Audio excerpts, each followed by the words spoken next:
As-Sunnah, As-Sunnah, As-Sunnah Foundation. As-Sunnah, As-Sunnah, As-Sunnah Foundation. Assalamu alaikum wa rahmatullahi wa barakatuh. Alhamdulillah, as-salatu as-salamu ala rasulillah wa ala alihi wa ashabihi wa man wala amma ba'd. সুপ্রিয় দর্শক শ্রোতা ভাই বোন, দেশ কিংবা প্রবাস যে যেখান থেকে আমাদেরকে দেখছেন আপনাদের সকলকে সাদর আমন্ত্রণ জানাচ্ছি আস-সুন্নাহ ফাউন্ডেশন স্টুডিও থেকে। আপনারা দেখছেন আস-সুন্নাহ ফাউন্ডেশন আয়োজিত সাপ্তাহিক সরাসরি প্রশ্নোত্তর অনুষ্ঠান শরঈ সমাধানের 197তম পর্ব। প্রিয় দর্শক, আপনারা অনেকেই অবগত আছেন যে আমি দীর্ঘদিন থেকে অসুস্থতায় ভুগছি এবং গত 10-12 দিন আগে আমার জরুরি ভিত্তিতে একটু সার্জারি করতে হয়েছে। আজকে ঠিক এই সময়ে জাপানের টোকিওতে আমার থাকার কথা ছিল এবং সেজন্য টিকিট, ভিসা সব কিছু প্রস্তুত ছিল। সেখানে হল বুকিং কমপ্লিট করা ছিল। প্রোগ্রামটিও যথারীতি আজকে হয়েছে আলহামদুলিল্লাহ। সেটিতে আমার থাকার কথা ছিল, কিন্তু হঠাৎ করেই সার্জারিতে যেতে হয়েছে ডাক্তারদের পরামর্শে এবং জরুরি ভিত্তিতে অ্যাডমিট হতে হয় হসপিটালে। আমি প্রোগ্রামটা মিস করেছি। জাপান প্রবাসী ভাইদের কাছে আমি ক্ষমা প্রার্থী। ইনশাআল্লাহ বিদিনিল্লাহ নভেম্বরে আল্লাহ যদি আমাকে সুস্থ করেন, আমি ইনশাআল্লাহ সশরীরে আপনাদের সঙ্গে সাক্ষাৎ করে আল্লাহ চাহেন তো আপনাদের প্রোগ্রামে শরীক হওয়ার চেষ্টা করব। আর এখনও পর্যন্ত আমি পুরোপুরি সুস্থ নই, বরং পুরোপুরি বেড রেস্টে আমাকে থাকতে হয় এবং নানা দিক থেকে বেশ কষ্টের মধ্যে আছি। তারপরও আলহামদুলিল্লাহ লাখো কোটি মানুষের চাইতে আল্লাহ তাআলা আমাদেরকে ভালো রেখেছেন। আমাদের লাখো কোটি নিপীড়িত ভাই বোন গোটা বিশ্বের বিভিন্ন প্রান্তে প্রান্তে ছড়িয়ে আছে, ফিলিস্তিনে আছে, বিভিন্ন জায়গায় আছে। সে সমস্ত মানুষগুলোর চাইতে তারা যে কষ্টে আছেন তার তুলনায় আমাদের বা আমার শারীরিক অসুস্থতা অনেক বেশি নয়, বা তার চেয়ে বেশি কষ্টের নয়। আল্লাহ তাআলা তাদের কষ্ট লাঘব করে দিয়ে আমরা সে দোয়া করি। আর আমার বাসার ঠিক নিচে যেহেতু স্টুডিও, সেজন্য কোথাও যেতে হয়নি। কিছুটা ডাক্তারের পরামর্শেই মুভমেন্ট করার চেষ্টা করছি, আর সেজন্য আজকে এই লাইভ অনুষ্ঠানে হাজির হয়েছি। জানি না ঠিক কতক্ষণ থাকতে পারবো, যতক্ষণ শরীরে কোলে ইনশাআল্লাহ বিদিনিল্লাহ আপনাদের সঙ্গে থাকবো এবং আপনাদের করা জীবন ঘনিষ্ঠ জিজ্ঞাসার জবাব কোরআন এবং হাদিসের আলোকে দেওয়ার চেষ্টা করব। ওয়ামা তাওফিকি ইল্লা বিল্লাহ। প্রিয় দর্শক, চলুন তাহলে আমরা শুরু করি। আপনাদের ইতিমধ্যে যে সমস্ত প্রশ্নগুলো আমাদের কাছে চলে এসছে সেগুলোর উত্তর দেওয়ার পালায়। আর ফাঁকে আমরা একটু বলে রাখি যে অনেকগুলো প্রোগ্রাম ক্যান্সেল করতে হয়েছে আমার অসুস্থতার কারণে। রুয়েটের একটা প্রোগ্রাম ক্যান্সেল করতে হয়েছে, বিয়ামের একটা প্রোগ্রাম ক্যান্সেল করতে হয়েছে, ঢাকার নিউ মার্কেট চাঁদনি চক মসজিদের একটা প্রোগ্রাম ক্যান্সেল করতে হয়েছে। যে প্রোগ্রামগুলোতে আমি শরীক হতে পারলাম না আমার শারীরিক অপারগতা, অক্ষমতার কারণে, আপনারা আমাকে ক্ষমা সুন্দর দৃষ্টিতে দেখছেন। জাযাকুমুল্লাহ খাইর। ইতিমধ্যে আপনারা অনেকেই মন্তব্য লিখছেন, মাশাআল্লাহ, আপনাকে দেখে ভালো লাগছে। অনেকে দোয়া করছেন, অনেকে আনন্দ প্রকাশ করছেন। আল্লাহ তাআলা আপনাদেরকে উত্তম বিনিময় দান করুন। জাযাকুমুল্লাহ খায়রা। চলুন আমরা তাহলে প্রশ্নোত্তরে চলে যাই। এমডি শামীম আপনি লিখেছেন, আমরা 4 ভাই বোন, আমার বোনদের কি বাড়ির জমি ভাগ দেওয়া লাগবে? বাবা মায়ের সন্তান হিসেবে ছেলে মেয়েরা সবাই টোটাল সম্পদ থেকে ভাগ পাবে। প্রত্যেকটা থেকে আলাদা আলাদা করে ভাগ দিতে হবে, ব্যাপারটা সেরকম না। অর্থাৎ ভিটা থেকে আলাদা ভাগ দিতে হবে, জমি থেকে আলাদা ভাগ দিতে হবে, নাল জমি থেকে আলাদা ভাগ দিতে হবে, এরকম কোনো কথা নেই। তবে বাবার মৃত্যুর পর ভিটার মার্কেট ভ্যালু, জমির মার্কেট ভ্যালু, সাধারণ জমি, চাষের জমি, অন্যান্য দোকানপাট, ফ্ল্যাট, প্লট যা আছে এগুলোর সব বাজার মূল্য, এগুলো বের করে এনে সেগুলোর পার্সেন্টেজ আকারে হিসেব করে এরপর নিজেদের মধ্যে বোঝাপড়া করে নিতে হবে। অর্থাৎ সাধারণত মেয়েরা যেহেতু বাবার বাড়িতে থাকেন না, এটা ভাইদের দরকার। অতএব ভাইরা যদি রাখেন তাহলে এটা ন্যায্য মূল্য ধরে টোটাল অ্যাসেটের মধ্যে যুক্ত করে তারপর আনুপাতিক হারে বোনদের হিস্সা বোনদেরকে বুঝিয়ে দিবেন। অর্থাৎ তারা যদি ভিটার জমি না পান তাহলে সেক্ষেত্রে ক্ষেতের জমি নিলে সেখানে তুলনামূলক বেশি পাবেন এবং সে বেশিটা আন্দাজে হবে না, হিসাব নিকেশ করে হবে, তার মূল্য বের করে হবে। এভাবে যদি বন্টন করে নেন নিজেদের মধ্যে বোঝাপড়া করে, তাহলে সেক্ষেত্রে কোনো অসুবিধা নেই। এবং ওই ভিটার জমির ভাগ আলাদা করে দিতেই হবে এমন কোনো বাধ্যবাধকতা নেই। কারণ হতে পারে যে এত ছোট ভিটা, সেখানে ভাই বোন এত বেশি যে এটা আসলে ভাগ করে কারোরই কাজে আসবে না, এমনও হতে পারে। আর এটা যদি নাও হয়, তারপরও এই প্রত্যেকটা জমি আলাদা আলাদা করে ভাগ করা জরুরি নয়, মোট মূল্যের উপর ভাগ করলেই চলবে, কিন্তু সেটা ন্যায্যতার সাথে নিশ্চিত করতে হবে যে বন্টন হলো কি হলো না। ভাই মাহফুজুল হক, আপনি লিখেছেন ফিলিস্তিনে ইসরায়েলি হামলা সম্পর্কে আপনার মন্তব্য জানতে চাই। এই পরিপ্রেক্ষিতে আমাদের করণীয় কী? দেখুন, ফিলিস্তিনের মানুষের স্বাধীনতা সংগ্রাম দীর্ঘদিন থেকে তারা চালিয়ে যাচ্ছে এবং সেখানে দখলদার আগ্রাসী বাহিনী তাদের যে তৎপরতা সেটি দীর্ঘদিন থেকে চালাচ্ছে। মানুষ নিপীড়িত, সেখানে শিশুদের কান্নার আওয়াজে আকাশ বাতাস ভারী হয়ে উঠছে। পৃথিবীর মোড়লরা তাদের দায়িত্ব যথাযথভাবে পালন করছেন না। সবচেয়ে দুঃখজনক বিষয় হলো মুসলিম বিশ্ব তাদের যে দায়িত্ব আছে সে দায়িত্বটুকু পালন করছে না। আলহামদুলিল্লাহ, সারা পৃথিবীর সাধারণ মানুষরা, সাধারণ মুসলমানরা নিপীড়িত মানুষদের পাশে তাদের সংহতি প্রকাশ করে অন্তত দাঁড়াবার চেষ্টা করছে। এই চেষ্টাটা আমাদের জোরালো করা উচিত এবং আমরা প্রত্যেকে যার যার জায়গা থেকে বিশ্ব নেতাদেরকে, বিশ্ব মহলদেরকে, বিশেষ করে মুসলিম রাষ্ট্রপ্রধানদেরকে তাদেরকে চাপ প্রয়োগ করা উচিত। তারা যেন এই নিপীড়িত মানুষদের নিপীড়ন দূরের জন্য তারা যেন ন্যূনতম উদ্যোগ গ্রহণ করেন। আমরা এর পাশাপাশি দোয়াও করব আল্লাহ রাব্বুল আলামিনের কাছে, আল্লাহ যেন মাজলুমদের, তাদের নিপীড়িত মানুষগুলোর কষ্ট দূর করে দেন, লাঘব করে দেন, তাদের কষ্ট দূর করে অত্যাচারীদেরকে আল্লাহ তাআলা হেদায়েত দান করেন। হেদায়েত নসিব না থাকলে তাদেরকে যেন উপযুক্ত শাস্তি বুঝিয়ে দেন।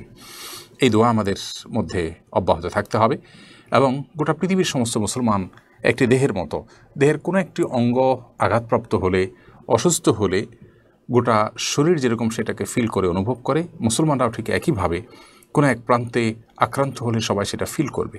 যার ফিলটা যত কম হবে তার ইমানের দুর্বলতা তত কম সেটি প্রমাণিত হবে, যার ফিলটা যত বেশি হবে তার মধ্যে মুসলিম ভ্রাতৃত্ব, ওয়ালা এবং পারা, ইমানের গুরুত্বপূর্ণ একটা পার্ট বেশি আছে সেটি বোঝা যাবে। আল্লাহ রাব্বুল আলামিন আমাদের অক্ষমতাকে মাফ করুন, আমাদের মাজলুম ভাই বোনদেরকে রক্ষা করুন। এছাড়াও ফিলিস্তিনের বাইরেও পৃথিবীর বিভিন্ন জায়গায় বিভিন্ন মানুষ মাজলুম আছে। আল্লাহ তাআলা সকল নিপীড়িত মানুষদের নিপীড়ন দূর করে দিন এবং নিপীড়নকারীদেরকে উপযুক্ত এবং দৃষ্টান্তমূলক শাস্তি দিন। আর নিপীড়িত মানুষদেরকে শক্তি দান করুন, তারা যেন আগ্রাসনের বিরুদ্ধে রুখে দাঁড়াতে পারে, তাদের যেন সেই শক্তি সামর্থ্য আল্লাহ তাআলা দান করেন। এরপর আরিফুল ইসলাম, আপনি লিখেছেন সম্প্রতি আপনি দক্ষিণ কোরিয়া সফর করেছেন, সেখানে দাওয়া কার্যক্রম পরিচালনা করেছেন, সেখানকার অভিজ্ঞতা সম্পর্কে জানাবেন। আপনার চোখ দিয়ে সেখানকার সমাজ, সভ্যতা, সংস্কৃতি ও মুসলমানদের অবস্থা দেখতে চাই। নিশ্চয়ই সাধারণ মানুষের চেয়ে একজন উম্মাদরদি দায়ীর দেখা ভিন্ন হবে। ভাই আরিফুল ইসলাম, দক্ষিণ কোরিয়া সফর সম্পর্কে আসলে অনেক কথাই বলার আছে। আমি আপনার এই প্রশ্নের প্রেক্ষিতে সংক্ষেপে কয়েকটি কথা বলতে চাই। প্রথম কথা হলো যে দক্ষিণ কোরিয়ার মানুষগুলো ঐতিহাসিকভাবে তারা নিরীহ। জাপানিরা তাদেরকে শাসন করেছে, এক সময় উত্তর কোরিয়া শাসন করেছে এবং তারা নানাভাবে নিপীড়িত ছিল। তারা পড়াশোনার প্রতি, শিক্ষার প্রতি মনোযোগ নিবদ্ধ করেছে, কাজের প্রতি মনোযোগ নিবদ্ধ করেছে এবং তারা শিল্প এবং আবিষ্কারের প্রতি মনোযোগ নিবদ্ধ করেছে। এরকম বহুমুখী প্রচেষ্টার মধ্য দিয়ে তাদের অর্থনৈতিক মুক্তি সেটি সাধিত হয়েছে। জাতি হিসাবে তারা নিরীহ এবং সভ্য প্রকৃতির। আর এমনিতে গোটা কোরিয়াতে মুসলমানদের অবস্থা যদি আমরা বলি, তাহলে মুসলমানদের পার্সেন্টেজ প্রথমত খুবই কম, দ্বিতীয়ত প্রবাসী মুসলিম ভাই বোনরা যারা আছেন সেখানে বিভিন্ন দেশের, তারা ইসলামের প্রচারের কাজ আরও বেগবান করা উচিত বলে আমার কাছে মনে হয়েছে। কারণ আমি আমাদের ভেরিফাইড ফেসবুক পেজে টেক্সট পোস্টে লিখেছি কোরিয়া থেকে আসার পর যে কোরিয়ার বিষয়গুলো আমাকে কখনো পুলকিত করেছে, কখনো ব্যথিত করেছে, কখনো বিস্মিত করেছে।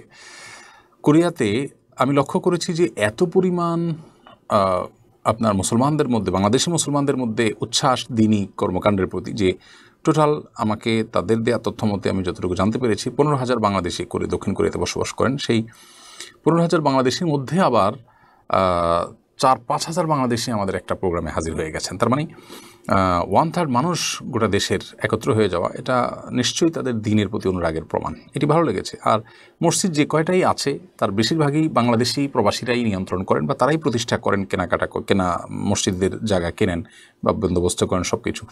এটা ভালো লেগেছে আমার কাছে পুলকিত হওয়ার কারণ। কিন্তু ব্যথিত হওয়ার কারণ হলো যে সেখানে খ্রিস্টানদেরকে দেখেছি, এমনকি আমি শিখদেরকে দেখেছি রাস্তাঘাটে তারা ফ্রুটস বিতরণ করছে এবং ফ্রুটসের আড়ালে পাশাপাশি তারা তাদের ধর্ম প্রচার করছে, লিফলেট আকারে মানুষকে দাওয়াত দিচ্ছে শিখরা। সেখানে তাদের পার্সেন্টেজ অনেক কম। আর খ্রিস্টানদের গির্জা, এত পরিমাণ গির্জা, ঢাকা যেরকম মসজিদের শহর সেটাকে গির্জার শহর বলা যেতে পারে, এই পরিমাণ গির্জা, প্রতিটা গলিতে গলিতে গির্জা। অথচ কিছুদিন আগেও নাকি এত খ্রিস্টান সেখানে ছিল না, বৌদ্ধ ধর্মের অনুসারী ছিলেন তারা মূলত। তো খ্রিস্টানরা তাদের কার্যক্রম এত জোরালোভাবে বেগবান করছে সেখানে মুসলমানরা আমরা আমাদের দায়িত্ব যথাযথ পালন করছি না। এই জন্য বাহির থেকেও যাদের সামর্থ্য আছে তারা কোরিয়ান ভাষায় দাওয়াতি কাজ পরিচালনা করা উচিত, কোরিয়ান ভাই বোনদেরকে ইসলামের ছায়াতলে আসার আহ্বান করা উচিত এবং ইসলাম এর এই সৌন্দর্য না পাওয়ার কারণে তাদের মধ্যে আত্মহত্যা প্রবণতা পৃথিবীর সবচেয়ে বেশি যে দেশগুলো তার মধ্যে থেকে একটি, অর্থাৎ সবচেয়ে বেশি আত্মহত্যা প্রবণ দেশগুলোর একটি হলো দক্ষিণ কোরিয়া। এটা নিয়ে আমাদের দেশের একটা প্রথম সারির গণমাধ্যম নিউজ করেছে তাদের চাকরিহীনতা ইত্যাদি এগুলো কারণ, কিন্তু আমার কাছে সেটাই মূল কারণ মনে হয়নি। সেটা একটি বড় কারণ হতে পারে, তবে মূল কারণ আমার কাছে মনে হয়েছে তাদের মানসিক প্রশান্তির অভাব। শুধু তারা কেন, গোটা বিশ্বের যেখানে মানুষ আখিরাতের প্রতি বিশ্বাস রাখে না বা আল্লাহর সন্ধান পান নাই যারা, তারা কিন্তু মানসিক প্রশান্তি পাচ্ছেন না। দক্ষিণ কোরিয়ার একজন ভদ্রমহিলার সাক্ষাৎকার নেওয়া হয়েছিল সম্ভবত আমাদের দেশে। কেন বাচ্চা তারা নিতে চান না? প্রসঙ্গত বলে রাখি, দক্ষিণ কোরিয়ায় অন্যান্য অনেক দেশের মতো সেখানে শিশু জন্মের হার অনেক কম। গভর্নমেন্ট নানা রকম প্রণোদনা দিয়ে সেখানে সন্তান জন্মের হারকে স্বাভাবিক করতে পারছে না কোনোভাবে, এবং এটার জন্য 2টা সন্তান হলে এই পুরস্কার, 3টা সন্তান হলে সরকারের পক্ষ থেকে এই নগদ টাকা পুরস্কার, ওই পুরস্কার, নানান প্রলোভন দিয়েও কিন্তু সন্তান জন্মের হার কোনোভাবে বাড়ানো যাচ্ছে না। এর কারণ কি? এর অন্যতম প্রধান কারণ হলো যে এই গোটা দেশের মধ্যে বা এই যে এই বিশ্বে যে সভ্যতা এখন প্রতিষ্ঠিত আছে বেশিরভাগ দেশে, সেটার আলোকে মানুষ শুধু টাকা ছাড়া আর কোনো কিছু চিনে না। মানি সেকেন্ড গড যখন মানুষ বলতে শিখেছে, নাউজুবিল্লাহ মিন যালিক, তখন থেকে মানুষের প্রকৃত সুখ কিন্তু উঠে গেছে। এবং যে ভদ্রমহিলার কথা বলছিলাম যে কেন তিনি সন্তান নেন না, তিনি বলেন যে আমি 10 বছর 20 বছর ধরে যে ক্যারিয়ার গড়েছি, মুহূর্তের মধ্যে সন্তান নিলেই সেটা আমি আকাশ থেকে পাতালে নামিয়ে ফেলবো সেই ক্যারিয়ারকে, কারণ আমি চাকরি করতে পারবো না, আমার উপার্জন হবে না। অথচ একজন মুসলিম নারী, একজন সাংসারিক নারী, তিনি তার সন্তান নিয়ে, তার পরিবার নিয়ে কী পরিমাণ শান্তিতে আছেন তার বাসা বাড়িতে, সেটা এ সমস্ত ভদ্রমহিলারা হয়তো জানেনও না। এবং বলার অনেক কথা আছে, আমি শুধু এটুকু বলি যে দিন এবং ঈমান এর ছোঁয়া না থাকার কারণে প্রকৃত মানসিক প্রশান্তি যেটা, সেটা কিন্তু নাই। আল্লাহ বলেছেন আল্লাহ বিযিকরিল্লাহি তাতমাইন্নুল কুলুব, মনের প্রশান্তির মাধ্যমেই কিন্তু, আল্লাহর স্মরণের মাধ্যমেই কিন্তু মানুষের অন্তরগুলো প্রশান্ত হয়। তো সেটা থেকে তারা অনেকখানি দূরে। আল্লাহ তাআলা তাদের প্রতি রহম করুন এবং তাদেরকে হেদায়েতের আলো দ্বারা আলোকিত করুন, আমরা দোয়া করি। অনেক বেশি দাওয়াতি কাজ আমাদের পরিচালনা করতে হবে, গোটা বিশ্বব্যাপী আমাদের দায়িত্ব পালন করতে হবে। আল্লাহ রাব্বুল আলামিন আমাদেরকে সেরকম দায়িত্ব সচেতন, দায়িত্ব সতর্ক মুসলমান হওয়ার তৌফিক দান করুন এবং কোরিয়ান ভাই বোনদের যে ভালো গুণগুলো আছে সেগুলো আমরা ধারণ করে তাদেরকে ঈমান এবং আল্লাহর প্রতি বিশ্বাসের ছায়াতলে আসার আহ্বান করার তৌফিক আল্লাহ আমাদেরকে দান করুন। এমনি আব্দুল হাকিম আপনি লিখেছেন, আজকে আকিকা সম্পর্কে জানতে চাই, এটা কি জরুরি? আকিকা অনেক ওলামায়ে কেরামের মতে ওয়াজিব, অনেক ওলামায়ে কেরামের মতে সুন্নাহ। এটি না করলে গুনাহ হবে না যারা সুন্নাহ মনে করেন তাদের দৃষ্টিতে, তবে ফরজ কারোর মতেই নয়। সামর্থ্য থাকলে এটাকেই অনেক ওলামায়ে কেরাম ওয়াজিব বলেছেন। আবু বকর আপনি লিখেছেন, মানুষ থেকে সহযোগিতা নিয়ে উমরা করা যাবে কিনা? যে কোনো আর্থিক ইবাদত মানুষের সহযোগিতা নিয়ে করা যেতে পারে, এতে কোনো গুনাহ নেই। আপনি উমরা করবেন কিংবা হজ করবেন, আপনাকে কেউ পুরো টাকাটা দিয়ে দিয়েছে কিংবা টিকিটের টাকা দিয়ে দিয়েছে বা আংশিক দিয়ে আপনাকে সহযোগিতা করেছে, তো কোনো অসুবিধা নেই। যিনি সহযোগিতা করেছেন আল্লাহর জন্য করে থাকলে তিনি এর জন্য উত্তম বিনিময় পাবেন আল্লাহর কাছে। আর আপনিও কষ্ট করেছেন, পরিশ্রম করেছেন এবং ইবাদত করেছেন, ইনশাআল্লাহ বিদিন আল্লাহর কাছে আপনি তার জন্য আজর পাবেন, বিনিময় পাবেন। নুসরাত জাহান টুম্পা বোন আপনি লিখেছেন, আমার ভাইয়ের পক্ষ থেকে কি আমি ইস্তেখারার নামাজ আদায় করতে পারবো? ইস্তেখারাটা আসলে যার যারটা তার করা হলো সুন্নাহ। আমাদের দেশে এই টেন্ডেন্সি আছে, প্রবণতা আছে যে মানুষ ইস্তেখারা একজনের জন্য আরেকজন করে, একজন আরেকজনের ইস্তেখারা করে দেয়। তো নবী করিম সাল্লাল্লাহু আলাইহি ওয়াসাল্লাম ইস্তেখারা যেটা সাহাবীদেরকে শিক্ষা দিয়েছেন, সেই ইস্তেখারার একটাই ফরম্যাট আমাদের জানা, সেটা হলো যে ইস্তেখারা যার যারটা শেষে নিজেরটা নিজে করবেন। কারণ ইস্তেখারার যে দোয়া, আপনি সেখানে দেখবেন যে আল্লাহুম্মা ইন্নী আস্তাখিরুকা, আল্লাহ আমি আপনার কাছে কল্যাণ কোথায় আছে সেটার কামনা করছি, কল্যাণের দোয়া করছি। অমুক কাজটা যদি আমার জন্য ভালো হয় আল্লাহ, তাহলে এটা আমার জন্য আপনি সহজ করে দিন। অমুক কাজটা যদি আমার জন্য মন্দ হয়, তাহলে আমাকে সেখান থেকে দূর করে দিন। এই যে কথাগুলো, এই কথাগুলো কিন্তু প্রত্যেকটা মানুষের নিজের জন্য যায়, অন্যের জন্য যায় না। হ্যাঁ, এই কথাগুলোকে ঘুরিয়ে আল্লাহ অমুক ব্যক্তি তিনি যে কাজ করতে যাচ্ছেন, অমুক কাজ, সেই কাজটা তার জন্য কল্যাণকর হলে আপনি সহজ করে দিন, অকল্যাণকর হলে আপনি দূর করে দিন। এভাবে দোয়া করা যেতে পারে, কিন্তু সুন্নাহ নয় এটি। সুন্নাহ হলো যার যার ইস্তেখারা শেষে করা। ইস্তেখারার ক্ষেত্রে কোনো আল্লাহ ভীরু খুব মুত্তাকি পরহেজগার মানুষ হলে সেক্ষেত্রে ইস্তেখারা অনেক ফলপ্রসূ হবে বা সেটা ফলদায়ক হবে, আর না হলে ইস্তেখারা উপকারে আসবে না। এই ব্যাপারটা সেরকম না।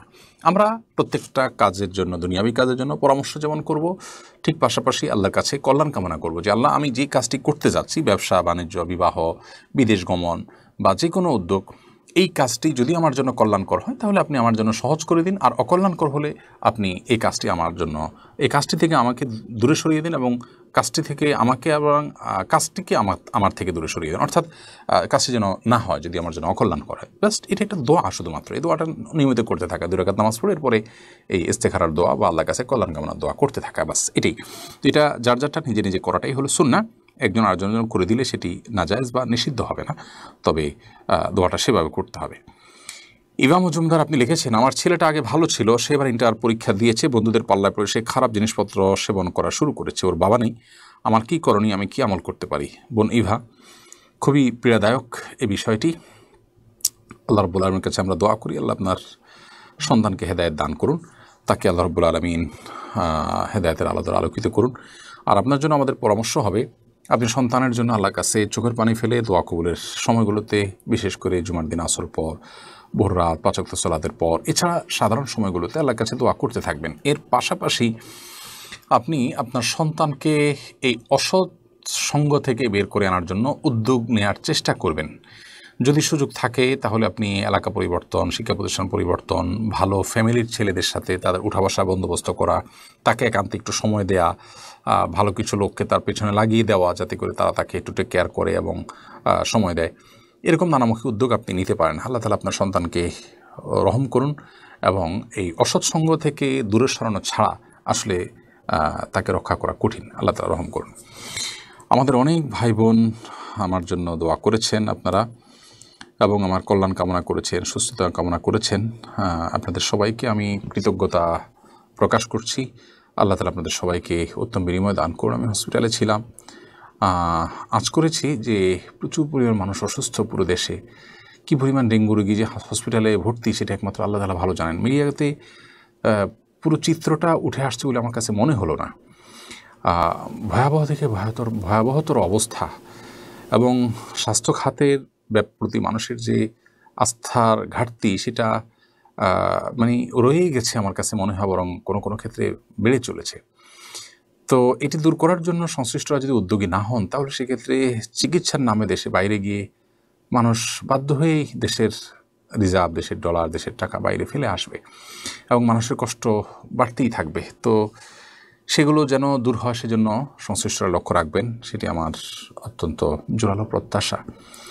আর সেই সাথে যারা আমার জন্য দোয়া করেছেন, আবারও আপনাদের কাছে কৃতজ্ঞতা প্রকাশ করছি। আল্লাহ তাআলা আপনাদেরকে উত্তম বিনিময় দান করুন।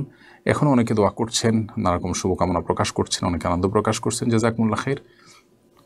আমি পুরোপুরি সুস্থ নই, কিন্তু বেডে কতক্ষণ শুয়ে থাকা যায়, কাজ ছাড়া এভাবে বেডে দীর্ঘদিন শুয়ে থাকা, এটাও একটা কষ্টের কারণ, এটা অসুস্থ বেড়ে যাওয়ার একটা কারণ। সেজন্য চিকিৎসকের পরামর্শে একটু মুভ করার চেষ্টা করছি। যেহেতু স্টুডিও আমার বাসার নিচে, কোথাও যেতে হয় না আমাকে, সেজন্য বাসার নিচে নেমে একটু লাইভটাতে অংশগ্রহণ করার চেষ্টা করছি। আল্লাহ তাআলা আপনাদেরকে উত্তম বিনিময় দান করুন। আবু হায়াত আপনি লিখেছেন, আমি একটা হিন্দু ছেলেকে তাদের বাসায় গিয়ে প্রাইভেট পড়াই, তার আম্মু আমাকে মাঝে মাঝে খেতে দেন, আমি কি তা খেতে পারবো? বাবু হায়াত, হিন্দু বা অন্য কোনো ধর্মের অনুসারী তাদের বাসায় গিয়ে আপনি প্রাইভেট পড়ান, আপনি ছেলে মানুষ অন্য ছেলেকে প্রাইভেট পড়ান, কোনো অসুবিধা নেই। এবং সেখানে তার মা আপনাকে যে খাবার খেতে দেন সেটা যদি হালাল খাবার হয়, ধরুন ফ্রুটস আছে বা সাধারণ যে বিস্কিট পাওয়া যায়, এই জাতীয় কিছু আছে, বা তারা বাসায় এমন কিছু রান্না করেছেন যেটাতে মানে হারামের কোনো কিছু নেই, তাহলে সেক্ষেত্রে সেটা আপনি খেতে পারেন। তাদের নিজেদের জবাই করা পশু যদি তারা দেয়, তাহলে রান্না করে, তাহলে সেটা আপনি খেতে পারেন না। বা কোনো হারাম খাবার যদি দেয় সেটা আপনি খাবেন না। এছাড়া হালাল যে কোনো কিছু আপনি খেতে পারেন। মনিরুল ইসলাম আপনি লিখেছেন, বাইতুল মুকাররমে ইসলামিক বইমেলা চলছে, এ বিষয়ে আপনার কোনো বার্তা আছে কিনা? অবশ্যই বার্তা আছে।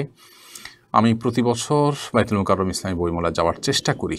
দেশে আমি এসেছি যে বছর, তারপর থেকেই আমি চেষ্টা করেছি প্রতি বছরই ইসলামী বইমেলা যাওয়ার এবং মানুষকে বই কেনার জন্য উৎসাহিত করা, উদ্বুদ্ধ করা, এটা আমার অন্যতম লক্ষ্য ছিল। তো এবছরও তার ধারাবাহিকতা আমার যাওয়ার কথা ছিল, কিন্তু শারীরিক অসুস্থতার কারণে আমি আর বইমেলা যেতে পারলাম না। আমাকে যারা দেখছেন, শুনছেন, বিশেষ করে যারা দেশে আছেন, আপনাদের সবার প্রতি আমার উদাত্ত আহ্বান। চট্টগ্রামে বইমেলা চলছে, আমি যতটুকু জানি ময়মনসিংহে চলছে, ঢাকায় চলছে, বাইতুল মুকাররমে, আরও যেখানে চলছে, এই সমস্ত বইমেলাগুলোতে আপনারা যাবেন এবং ভালো ভালো বই, কোরআন এবং হাদিস ভিত্তিক অথেন্টিক বইগুলো খুঁজে খুঁজে বের করে আপনারা কেনার চেষ্টা করবেন।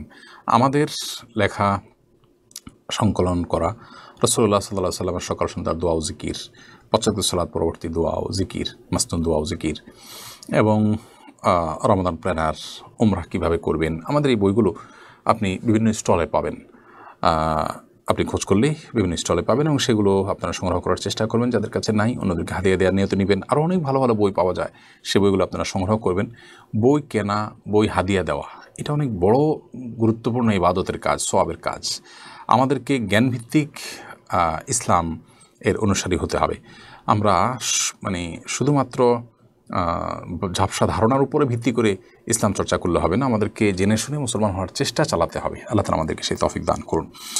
জাহিদ বিন আরাফ আপনি লিখেছেন, আমার বায়ুর সমস্যার কারণে আমাকে প্রতি ওয়াক্ত নামাজের জন্য 4-5 বার ওযু করতে হয়, তারপর ওযু ধরে রাখতে পারেন, অবস্থা আমার করণীয় কি? আপনার একবার ওযু দিয়ে যদি অন্তত আপনি 4 রাকাত নামাজ পড়ার মতো সময়ও পান, তাহলে সেক্ষেত্রে আপনি ওযু করে 4 রাকাত নামাজ মিনিমাম পড়ে ফেলবেন, পড়বেন। আর যদি আপনার এটুকু ধরে রাখা আপনার জন্য কঠিন হয়, তাহলে আপনার এতবার ওযু করার, কসরত করার বা কষ্ট করার দরকার নেই। আপনি প্রতি ওয়াক্ত নামাজের জন্য একবার করে ওযু করবেন। জোহরের ওয়াক্ত যখন শুরু হবে তখন জোহরের নামাজের জন্য ওযু করবেন। আসরের ওয়াক্ত যখন আরম্ভ হবে তখন আপনি আসরের ওয়াক্তের জন্য ওযু করবেন। প্রত্যেক ওয়াক্তের জন্য 5 ওয়াক্তের জন্য 5 বার ওযু করবেন এবং ওযু করার পর ওই ওয়াক্তের মধ্যে আপনি যতবার খুশি আপনি যত খুশি আপনি সালাত আদায় করবেন, যদি আপনার বায়ু নির্গত হতে থাকে। কারণ এটি আপনার অসুস্থতার কারণে হয়েছে এবং অসুস্থতাজনিত কারণে যদি বায়ু নির্গত হতে থাকে বা এই জাতীয় কোনো অপবিত্র কিছু বের হতে থাকে, ওযু ভাঙতে থাকে, তাহলে সেক্ষেত্রে আপনি অসুস্থ মানুষের কাতারে পড়বেন। অসুস্থ মানুষ প্রতি ওয়াক্তের জন্য একবার ওযু করলে পুরো ওয়াক্তে আপনি অন্য কোনো ওযু ভঙ্গের কারণ যদি পাওয়া না যায়, তাহলে সেক্ষেত্রে আপনি এই ওযু দিয়ে নামাজ পড়তে পারবেন। যত খুশি তত নামাজ পড়তে পারবেন ইনশাআল্লাহ বিইذنিল্লাহ। এরপর এম.এ. আসিফ আপনি লিখেছেন, মৃত্যুর আগে বাসায় কাফনের কাপড় পরলে গুনাহ হবে কি? বাসায় কাফনের কাপড় কেন পরবেন? এটা যদি হয় নিছক ফান করে, তাহলে সেক্ষেত্রে এটা তো ফান করার বিষয় নয়। মৃত্যুর আগে আমাদের উচিত হলো আল্লাহ তাআলার কাছে কী নিয়ে যাচ্ছি সেটার জন্য প্রস্তুতি গ্রহণ করা। আল্লাহ রাব্বুল আলামিনের কাছে কী নিয়ে আমরা দাঁড়াবো সেজন্য প্রস্তুতি আমাদের থাকতে হবে, ইস্তেগফার থাকতে হবে, গুনাহগুলো মাফ করায় নিতে হবে, নেক আমল করতে হবে। এটা হবে আমাদের মৃত্যুর আগের প্রস্তুতি। কাফনের কাপড় পরলেন, কিভাবে পরলেন, কয়টা পরলেন, ভালো পরলেন, মন্দ পরলেন, এগুলো আসলে ইস্যু না। নবী করিম সাল্লাল্লাহু আলাইহি সাল্লাম এর প্রিয় চাচা হামজা রাদিয়াল্লাহু তাআলা আনহু যখন শহীদ হলেন, ভালো কাপড় দিয়ে কাফন পরানো তো দূরের কথা, কাপড় দিয়ে অনেক শহীদকেই রীতিমতো কাফন দেওয়া যায়নি। মুনাফিকদের থেকে কাপড় ধার করে কাফন দিতে হয়েছে, ঘাস দিয়ে ঢেকে কবর রাখতে হয়েছে। তারা কিন্তু জান্নাতের আলা মাকামের অধিকারী ইনশাআল্লাহ তাআলা। তাহলে আমাদের ট্রায়াল হবে আমি আল্লাহর সামনে কি নিয়ে দাঁড়াবো সেটা নিয়ে। আমার ট্রায়াল হবে, আমার প্রস্তুতি হবে যে আমি আল্লাহ রাব্বুল আলামিনের কাছে গুনাহগুলোকে মাফ করে যেতে পারছি কিনা, সেটা হলো মূল বিষয়। কাফনে কাপড় পরে প্রস্তুতি নেওয়া বা দেখা, এগুলো কোনো প্রয়োজন নাই এবং এগুলো কোনো ক্ষেত্রে আপনার শরিয়ার দৃষ্টিকোণ যদি আমরা আমাদের বিবেচনায় বলি, তাহলে সেক্ষেত্রে সেটা কোনো ক্ষেত্রে সেটা নিন্দনীয় পর্যায়ে চলে যায়। তো এই জন্য বাসায় কাফনের কাপড় পরার কোনো প্রয়োজন নেই। হ্যাঁ, যদি এমন হয় এমনিতে আপনি কাফনের জন্য নিজে কাপড় কিনে রেখেছেন, সেটা অন্য কোনো কাজে আপনি পরেছেন, তো সেটাতে অসুবিধা নেই।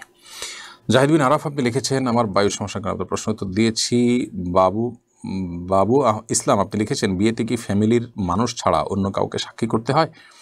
না, এরকম কোনো শর্ত নেই যে বিয়েতে ফ্যামিলির বাইরে কাউকে সাক্ষী রাখতে হবে।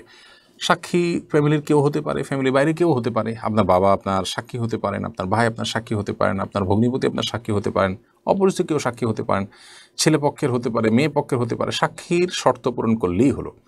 দুজন পুরুষ সাক্ষী থাকবেন, তারা সাক্ষ্যদানের জন্য উপযুক্ত হবেন, ব্যাস। প্রাপ্তবয়স্ক, তারা নির্দিষ্ট ভালো মানুষ, ব্যাস যথেষ্ট। সেটা ফ্যামিলির সদস্য হবে নাকি ফ্যামিলির বাইরে কেউ হবে, এটা কোনো গুরুত্বপূর্ণ বিষয় না, বা শরীয়তে এটার জন্য কোনো নির্দেশনা দেয়নি। আর শিয়া ইসলাম আপনি লিখেছেন, বাবা যদি ছেলের সাথে দিনের পর দিন জুলুম করে, অন্যায় অবিচার করে, ক্ষেত্রে কী করণীয়? আল্লাহ তাআলা রহম করুন। অনেক বাবা সন্তানদের প্রতি, অনেক মা সন্তানদের প্রতি জুলুম করেন। বাবা মা তাদেরও মনে রাখতে হবে যে জুলুমের বিচার তাদেরটাও হবে। যদি তারা জুলুম করেন সন্তানের প্রতি, তাহলে তাদেরকেও আল্লাহ তাআলার কাছে জবাবদিহি করতে হবে। অনেক বাবা মা আছেন, তারা মনে করেন যে আমরা তো বাবা মা, আমাদের বোধহয় কোনো জবাবদিহিতা নাই, আমাদের বোধহয় সন্তানদের প্রতি যা খুশিতে আমরা করতে পারবো। এটা মূলত ভুল ধারণা। বাবা মারাও জুলুম করলে তাদের প্রতি অবশ্যই তাদের সেইগুলোর বিচার হবে, কিন্তু সন্তান হিসাবে আমরা বাবা মার অবিচারের বা তাদের জুলুমের বিচারের দায়ভার নিজেদের ঘাড়ে আমরা তুলে নেব না। অর্থাৎ কোনো প্রকার বাবা মার প্রতি বেয়াদবি করা চলবে না।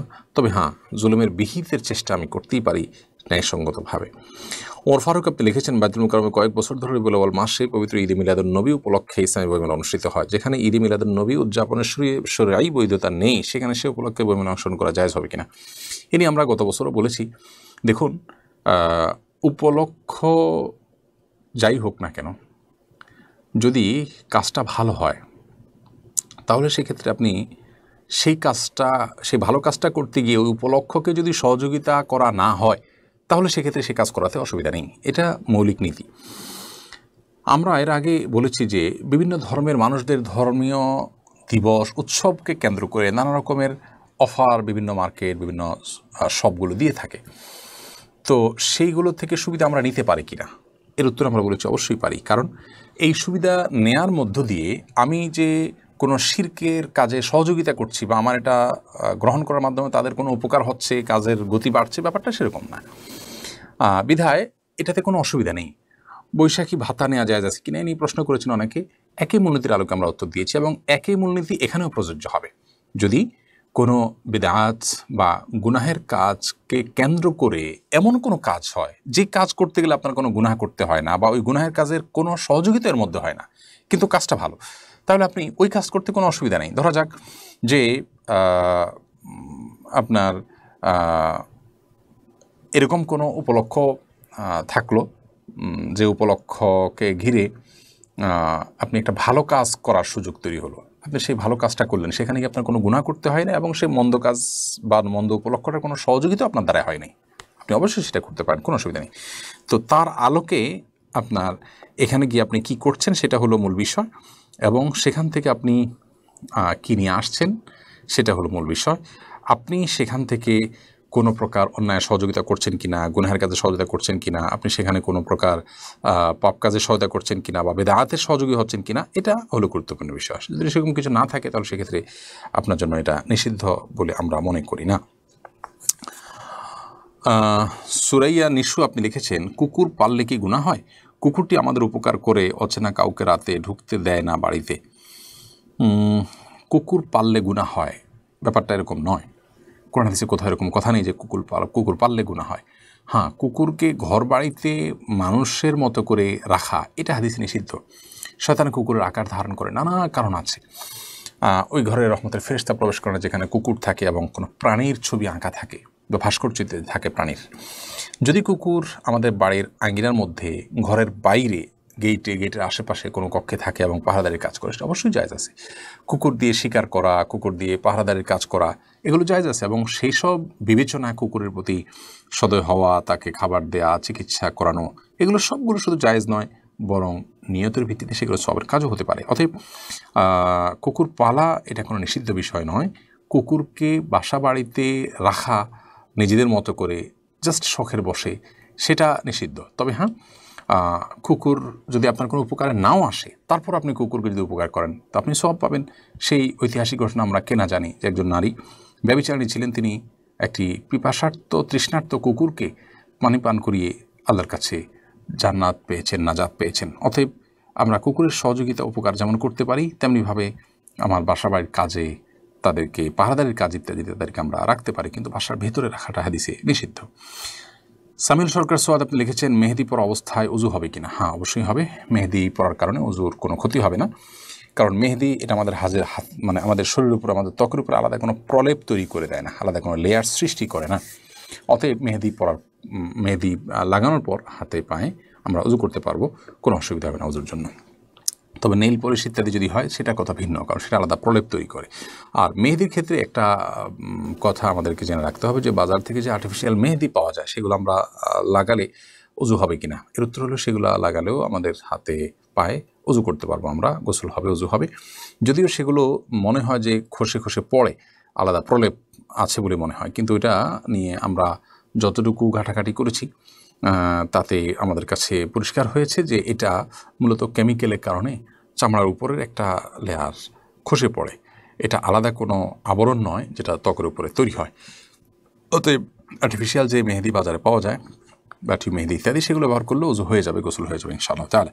এটা নিয়ে আমাদের আগের ফতোয়া ছিল, বা আগে আমরা এটা নিয়ে বলেছিলাম যে এটা হবে না, এর কারণে উজু হবে না যদি আর্টিফিশিয়াল মেহেদি পরেন, কিন্তু সেটা আমরা প্রত্যাহার করেছি এবং আমাদের পরবর্তী পড়াশোনা জানাশোনা এটা নিয়ে ঘাটাঘাটি থেকে প্রমাণিত হয়েছে যে অন্যান্য ওলামায়ে কেরাম ফতোয়া আছে যে আর্টিফিশিয়াল মেহেদি পরলেও ব্যবহার করলেও উজু হবে। প্রিয় দর্শক, দেখতে আমরা অনুষ্ঠানের ঠিক মাঝামাঝি পর্যায়ে চলে গেছি। এ পর্যায়ে ছোট্ট একটি বিরতিতে যাচ্ছি, আশা করছি আমাদের সঙ্গেই থাকবেন। বিরতির পর আবার আমরা কন্টিনিউ করার চেষ্টা করব ইনশাআল্লাহ তাআলা। অসহায় দরিদ্রদের দারিদ্র দূরীকরণ ও স্বাবলম্বীকরণের লক্ষ্যে আসুন্নাহ ফাউন্ডেশন পরিচালনা করছে স্বাবলম্বীকরণ প্রকল্প। স্বাবলম্বীকরণ প্রকল্পের আওতায় এ যাবৎ প্রায় ৩,০০০ মানুষকে প্রশিক্ষণ ও স্বাবলম্বীকরণ উপকরণ প্রদান করা হয়েছে। আপনার জাকাতের অর্থে স্বাবলম্বী হতে পারে অসহায় দরিদ্র মানুষ। আসুন্নাহ ফাউন্ডেশনের জাকাত তহবিলে জাকাত পাঠাতে ভিজিট করুন www.asunnahfoundation.org/donate/zakat। আসুন্নাহ ফাউন্ডেশন মসজিদ কমপ্লেক্স ও ইসলামিক সেন্টার, একটি লালিত স্বপ্ন। ইনশাআল্লাহ শিক্ষা, সেবা ও দাওয়া সহ ফাউন্ডেশনের বহুবিধ কার্যক্রমের কেন্দ্র হবে এই কমপ্লেক্স। ঢাকার নতুন বাজারের অদূরে কেনা জমিতে শীঘ্রই নির্মাণ কাজ শুরু হবে ইনশাআল্লাহ। সাদাকায়ে জারিয়ামূলক এই প্রকল্পে শরীক হতে পারেন আপনিও। অসহায় দরিদ্রদের দারিদ্র দূরীকরণ ও স্বাবলম্বীকরণের লক্ষ্যে আসুন্নাহ ফাউন্ডেশন পরিচালনা করছে স্বাবলম্বীকরণ প্রকল্প। স্বাবলম্বীকরণ প্রকল্পের আওতায় এ যাবৎ প্রায় ৩,০০০ মানুষকে প্রশিক্ষণ ও স্বাবলম্বীকরণ উপকরণ প্রদান করা হয়েছে। আপনার জাকাতের অর্থে স্বাবলম্বী হতে পারে অসহায় দরিদ্র মানুষ।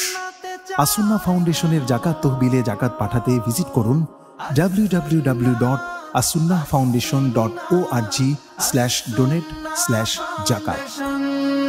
আসুন্নাহ ফাউন্ডেশন মসজিদ কমপ্লেক্স ও ইসলামিক সেন্টার, একটি লালিত স্বপ্ন। ইনশাআল্লাহ শিক্ষা, সেবা ও দাওয়া সহ ফাউন্ডেশনের বহুবিধ কার্যক্রমের কেন্দ্র হবে এই কমপ্লেক্স। ঢাকার নতুন বাজারের অদূরে কেনা জমিতে শীঘ্রই নির্মাণ কাজ শুরু হবে ইনশাআল্লাহ। সাদাকায়ে জারিয়ামূলক এই প্রকল্পে শরীক হতে পারেন আপনিও।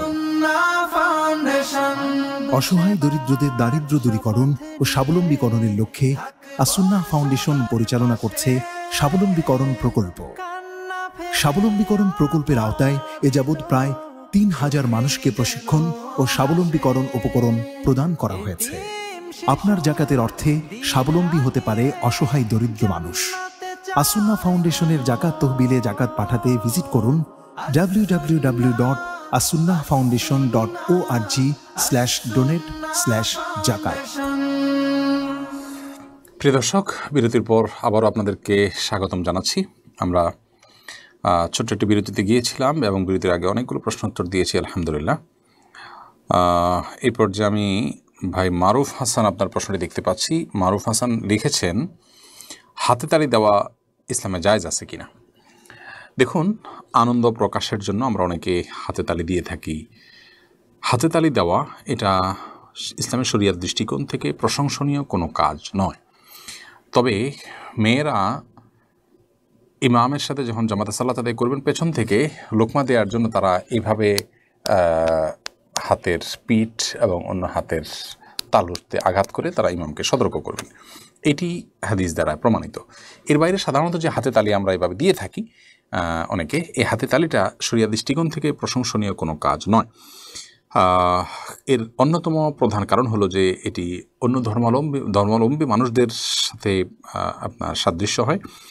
আর বিশেষ করে আরব জাহিলি যুগে আপনার মক্কার মুশরিকরা তারা বাইতুল্লাহর পাশে যে সালাত আদায় করতে করেন, এটা তারা সে সম্পর্কে বলেছেন, সেটা ছিল তাদের মুকা এবং তসদিয়া, অর্থাৎ হাতে তালি দেওয়া এবং শীষ দেওয়া, এটা দিয়ে তারা ইবাদত করতো। তো একজন মুসলমান হিসেবে আমরা কাউকে সাহস দেওয়ার জন্য মাশা আল্লাহ বলবো,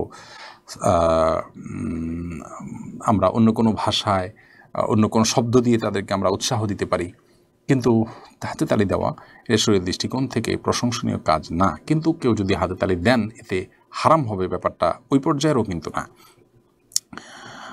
জান্নাতুল ফেরদাউস আপনি লিখেছেন, বেনামাজি ব্যক্তি নিজের পক্ষ থেকে বা মৃত ব্যক্তির পক্ষ থেকে দান করলে সেটি কি কবুল হবে না? মৃত ব্যক্তির তরফ থেকে যিনি দান করছেন তিনি ব্যক্তিগতভাবে কোনো ত্রুটি তার বিচ্ছুতি থাকতে পারে, এটার জন্য তার দান কবুল হবে না ব্যাপারটা সেরকম না। যদি হালাল টাকার দান হয় এবং নিয়ত খালেস হয়, ইনশাআল্লাহ বিদিল্লাহ আশা করা যায় মৃত ব্যক্তির সেটা উপকারে আসবে। জুলফিকার হায়দার আপনি লিখেছেন, 3 মাসে 6 বার ভূমিকম্প হলো, এ ধরনের ঘন ঘন ভূমিকম্প কি বার্তা দেয়? এবার ইসলামের কোনো ভাষ্য আছে কিনা? দেখুন, এই জাতীয় টপিকগুলোকে আমাদের অনেক ভাইরা সেগুলোকে চটকদার, থাম্বনেল ইত্যাদি লাগিয়ে এমনভাবে প্রচার করেন যে মানুষ ইসলাম সম্পর্কে ভুল ধারণা নেয়। সেটা আমাদের করা উচিত না। তবে আমরা মৌলিকভাবে বলে রাখি যে নবী করিম সাল্লাল্লাহু আলাইহি ওয়াসাল্লামের হাদিস থেকে আমরা জানতে পারি যে কিয়ামতের আগে পৃথিবীতে জালজালা বা আপনার ভূমিকম্প এটা পৃথিবীতে অনেক বেশি পরিমাণে হতে থাকবে কিয়ামতের আগে। এটা কিয়ামতের ছোট যে আলামতগুলো আছে সেগুলোর মধ্য থেকে একটি। কিয়ামতের 100-র বেশি ছোট আলামত আছে, তার ভিত্তিতে একটি হলো এটি যে ভূমিকম্প কিয়ামতের নিকটবর্তী সময় অনেক বেড়ে যাবে, গোটা বিশ্বব্যাপী সেটা ভূমিকম্পের পরিমাণ হার বাড়তে থাকবে। পৃথিবীতে আজকে অনেক আপনার ব্যত্যয় হচ্ছে, এগুলো আমাদের হাতের কামাই, এগুলো আমাদের নিজেদের কৃতকর্মের ফসল বলতে পারি আমরা। তো ভূমিকম্প হচ্ছে, পৃথিবীতে নানা রকমের সমস্যা তৈরি হচ্ছে, এগুলো আমাদের হাতের কামাই, কিন্তু এগুলো কিয়ামত নিকটবর্তী হওয়ার, পৃথিবী ধ্বংস হওয়ার আলামতসমূহের মধ্যে থেকে একটি। আরিয়ান খান নাহিদ আপনি লিখেছেন, আমাদের এলাকায় বলে কাক বেশি ডাকলে নাকি মানুষ মারা যায়, একথা কতটুকু সত্য? কাক বেশি ডাকলে মানুষ মারা যায় এরকম কোনো কথার কোনো ভিত্তি নাই, সম্পূর্ণ কুসংস্কারাচ্ছন্ন একটি বিশ্বাস। অনেক কুসংস্কারাচ্ছন্ন বিশ্বাস এখনও আমাদের সমাজের রন্ধ্রে রন্ধ্রে আছে, এগুলো আমাদেরকে দূর করতে হবে। মুসলমানের বিশ্বাস হতে হবে কোরআন এবং হাদিস ভিত্তিক, ওহী ভিত্তিক, কিংবা আপনার অভিজ্ঞতার আলোকে প্রমাণিত। নিছক লোকের মুখে শোনা এবং ধারণাভিত্তিক কথা এটাকে বিশ্বাস করবে না মুসলমান। যদি করেন তাহলে সেটা তার ইমানের ঘাটতি এবং ইমানের দুর্বলতা, ইসলাম সম্পর্কে অজ্ঞানতার প্রমাণ হবে, এবং সেটা কোনো কোনো ক্ষেত্রে শিরকে পর্যবসিত হতে পারে। এমনি সাকিব হাসান তীব্র আপনি লিখেছেন, আজকাল গান বাজনা সব জায়গায় চলে, আমি যদি বারণ না করি তাহলে কি গুনাহগার হব? আবার বলতে গেলে অনেক সময় হিতে বিপরীত হয়, এক্ষেত্রে আমার করণীয় কী? যদি পরিস্থিতি এমন হয় যে আপনি নিষেধ করতে গেলে সেখানে আরও সমস্যা তৈরি হবে, তাহলে সেক্ষেত্রে আপনি নিজে সেখান থেকে সরে যাওয়ার চেষ্টা করবেন, গুনাহ থেকে বেঁচে থাকার চেষ্টা করবেন। আর যদি আপনার সেখানে ন্যূনতম কোনো প্রকার অবদান রাখার সুযোগ থাকে, অর্থাৎ অসৎ কাজের বাধা দেওয়ার কোনো সুযোগ থাকে, অবশ্যই আপনাকে সেই সুযোগ গ্রহণ করতে এবং সুন্দরভাবে বিনয়ের সাথে, যাতে করে কোনো প্রকার পরিস্থিতি খারাপ না হয়, তাদেরকে বুঝিয়ে বিরত থাকার জন্য অনুরোধ করতে হবে। আমি প্রায়শই বলার চেষ্টা করি যে আমাদের সমাজের খুব লজ্জাজনক কিছু দিক আছে, এর ভিতরে একটি হলো এটি যে আমরা প্রায় দেখি বিয়ে শাদী, জন্মদিন বা বিভিন্ন আপনার আনন্দ উপলক্ষকে ঘিরে গানের আয়োজন হয়, সেখানে আপনার হাই ভলিউমে ডেক সেট বাজানো হয়, সেখানে আপনার ব্যান্ড পার্টি ইত্যাদি ভাড়া করে আনা হয়, এবং তাদের যে গানের যে বিকট আওয়াজ সেটা দিয়ে আশপাশের মানুষকে অতিষ্ঠ করে তোলা হয়। এটা একটা সভ্য সমাজে কোনোভাবে গ্রহণযোগ্য হতে পারে না। আপনার গান শুনতে মনে চাইলে আপনি গান শুনেন, আপনি গুনাহ করে আল্লাহর সাথে আপনি বোঝাপড়া করবেন, কিন্তু আপনি তো আমাকে গান শুনতে বাধ্য করতে পারেন না। একই কথা প্রযোজ্য ধর্মীয় সভা ইত্যাদি যখন হয়, সেগুলো যদি মানুষের বিরক্তির কারণ হয়, সে পর্যায়ে হয়।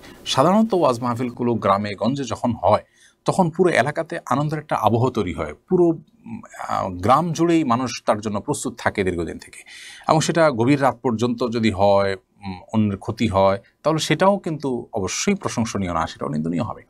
তো বিশেষ করে গান বাজনার এই ব্যাপারটা ঈদ উপলক্ষে দেখা যায় যে বিকট আওয়াজে আপনার আজকাল ছোটো ছোটো গাড়ি রিজার্ভ করে অনেক তরুণদেরকে দেখা যায় তারা রাস্তাঘাট প্রদক্ষিণ করে আপনার গান বাজিয়ে চলেছে। এটা আসলে শব্দ দূষণ এবং মানুষকে বিরক্ত করা, আপনি আমাকে গুনাহ করতে বাধ্য করছেন। অনেক হার্টের রুগী থাকে, তাদের জন্য বেঁচে থাকা কঠিন হয়। আমি তো অনেক বিয়ে বাড়ি দেখেছি রাত 12টা, 1টা, 2টা, 3টা পর্যন্ত গানের আওয়াজ চলছে। নিশ্চয়ই পুরো এলাকার মানুষ আপনার বিয়েকে উইশ করার জন্য প্রস্তুত নন। ওয়াজ মাহফিলের সাথে যদি তুলনা করেন, ওয়াজ মাহফিল যখন হয় তখন পুরো গ্রামের মানুষ তার জন্য অনেকটা প্রস্তুত থাকে, তারপরও সেখানেও সীমালঙ্ঘন কোনোভাবে গ্রহণযোগ্য হতে পারে না। বিধায় এই সমস্ত ক্ষেত্রে আমাদের দায়িত্বশীল হতে হবে এবং মানুষকে সতর্ক করতে হবে। যদি মনে হয় সতর্ক করার মতো পরিবেশ নেই, আমি নিজে সরে যাব, জাস্ট এটুকু করলে ইনশাল্লাহ আমি দায়মুক্ত হবো ইনশাল্লাহ। সোনিয়া শারমিন আপনি লিখেছেন, এমন কোনো আমল আছে কি যা করলে নিজের জলদি মৃত্যু হবে? আমার মার সাথে দেখা হোক জলদি। বোন সোনিয়া শারমিন, খুব বেদনাদায়ক প্রশ্ন। আপনার এই প্রশ্ন শুনে কষ্ট পাচ্ছি এবং আমি বুঝতে পারছি যে আপনি আপনার মাকে অনেক বেশি মিস করছেন। আপনার মা হয়তো দুনিয়াতে আর নেই। আল্লাহ রাব্বুল আলামিন তার প্রতি রহম করুন, আপনাকেও আল্লাহ তাআলা ধৈর্য ধরার শক্তি দান করুন, সামর্থ্য দান করুন। দেখুন, আমরা প্রত্যেকেই দুনিয়াতে এসেছি, আমাদেরকে চলে যেতে হবে। কুল্লু নাফসিন যায়কাতুল মউত, প্রত্যেক প্রাণীকেই মৃত্যুর স্বাদ আস্বাদন করতে হবে। মৃত্যুর স্বাদ আস্বাদন, এটাকে এড়াবার কোনো সুযোগ কিন্তু নেই, এটাকে অ্যাভয়েড করার, ডিনাই করার কোনো সুযোগ কিন্তু নেই। মৃত্যু আমাকে আস্বাদন করতেই হবে। আমাদের কাছে কিছু জিনিস অনেক বড় মনে হয়। আমি আমার মাকে মিস করছি, বাবাকে মিস করছি, আমার এখন তার কাছে যাওয়া দরকার। কিন্তু এর বিপরীতে আমি যদি চিন্তা করি আমি কি নিয়ে যাচ্ছি, আমার মৃত্যুর সঙ্গে সঙ্গে তো আমার কিয়ামত শুরু হবে। মান মাতা ফাকাদ কামাত কিয়ামতুহু, যে ব্যক্তি মারা গেল তার কিয়ামত শুরু হয়ে গেল, আমার হিসাব নিকাশ শুরু হবে, আল্লাহ তাআলার কাছে জবাবদিহিতা শুরু হবে। তাহলে আমি কি নিয়ে আল্লাহ রাব্বুল আলামিনের কাছে যাচ্ছি, তার কি আমার কোনো বন্দোবস্ত আছে? মায়ের সাথে সাক্ষাৎটাই কি আমার মানে একমাত্র চাওয়া হওয়া উচিত বা একমাত্র চাওয়ার বিষয়? আর কোনো চাওয়ার বিষয় কি নেই? মায়ের সাথে সাক্ষাৎ করার জন্য আমার মৃত্যু হলো, আল্লাহ না করুন আমি জাহান্নামী হলাম, তাহলে সেক্ষেত্রে মায়ের সাথে সাক্ষাৎ কীভাবে হবে? এই জন্য আবেগ নয়, বরং বিবেককে এই সমস্ত জায়গায় কাজে লাগাতে হবে এবং চেষ্টা করতে হবে ধৈর্য ধরার এবং সবর করার। আল্লাহ তাআলা আপনাকে সেই তৌফিক দান করুন এবং আপনি নিজেকে সামলে নেন। আর আপনার মূল প্রশ্নের উত্তর যদি আমরা দিতে যাই, তাহলে বলতে হবে যে নবী করিম সাল্লাল্লাহু আলাইহি ওয়াসাল্লাম পরিষ্কারভাবে মৃত্যু কামনা করতে নিষেধ করেছেন। অতএব আমাদের জন্য মৃত্যু কামনা করা জায়েজ নেই। আমরা আল্লাহ তাআলার কাছে এভাবে দোয়া করতে পারি, আল্লাহুম্মা আহয়িনি মা কানাতিল হায়াতু জিয়াদাতাল লি ফি খায়র। আল্লাহ, আমার জন্য আমার জীবনে কল্যাণ বৃদ্ধি করবে যতদিন পর্যন্ত আমার জীবন, ততদিন পর্যন্ত আমার জীবনকে আপনি দীর্ঘায়িত করে দিন। আর যখন আমার জন্য মৃত্যুটা কল্যাণের হবে, তখন আপনি আমাকে মৃত্যু দান করুন। অর্থাৎ এখন আমার জন্য মৃত্যুটাই ভালো, বেঁচে থাকা আমার জন্য গুনাহের কারণ, আমার পাপের বোঝা বাড়বে, আমার কষ্ট বাড়বে, তাহলে সেক্ষেত্রে আল্লাহ আপনি ওরকম সময় আমাকে মৃত্যু দিন।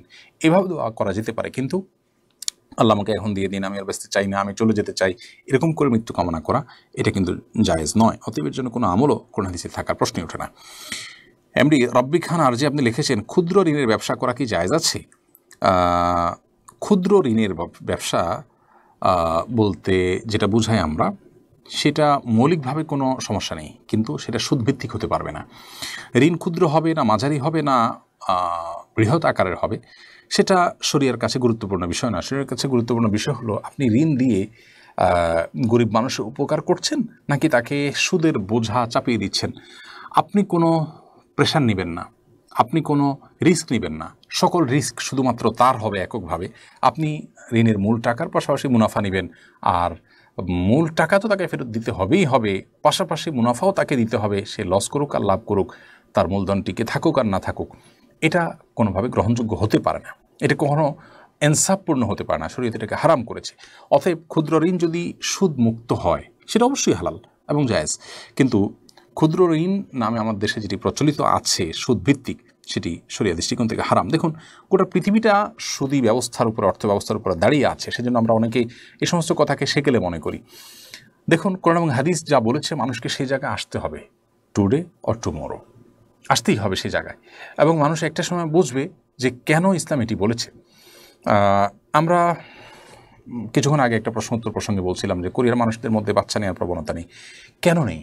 বিবাহ বহির্ভূত সম্পর্ক কি ইসলাম কেন হারাম করেছে? বিবাহ বহির্ভূত সম্পর্ক যখন স্বাভাবিক হয়ে যায় কোনো সমাজে, সেখানে মানুষের জন্মের হার শুধু কমে যায় তা নয়, পরিবার ব্যবস্থা ভেঙে পড়ে এবং একটা পর্যায়ে মানুষ আর বিবাহ করতে আগ্রহী হয় না, সন্তান নিতে আগ্রহী হয় না এবং ক্রাইসিস তৈরি হয়। আজকে ইটালি, চায়না, দক্ষিণ কোরিয়া, পৃথিবীর বিভিন্ন দেশে আপনি দেখবেন যে মানুষের জন্মের হার এইভাবে কমে যাচ্ছে যে তাদের প্রয়োজনীয় লোকবল কিন্তু নেই এবং কোনোভাবে প্রণোদনী জিনিসটা ঠিক করতে পারছে না। তো শরীয়ত যেটাকে হারাম করেছে সেটি যে আমাদের জন্য অকল্যাণের, সেটা বুঝতে আমাদের একটু সময় লাগে। বিধায় সুদী অর্থব্যবস্থার বিরুদ্ধে আমরা বলেই যাব। গোটা পৃথিবী যদি সুদের উপরে 100%ও দাঁড়িয়ে যায়, আমরাও যদি এখান থেকে মুক্ত হতে নাও পারি, তারপরও আমরা এর বিরুদ্ধে বলা বন্ধ করব না, কারণ কোরআন এবং হাদিসে বারবার করে আমাদেরকে সুদের উপরে সতর্ক করেছে। বিধায় আপনি ক্ষুদ্র ঋণের কথা জানতে চেয়েছেন, ক্ষুদ্র ঋণ হোক আর যে ঋণই হোক না কেন, সুদ মুক্ত হলে সেটি জায়েজ, আর হারাম কোনো কিছু থাকলে সেটি নাজায়েজ এবং গুনাহের বিষয় হবে।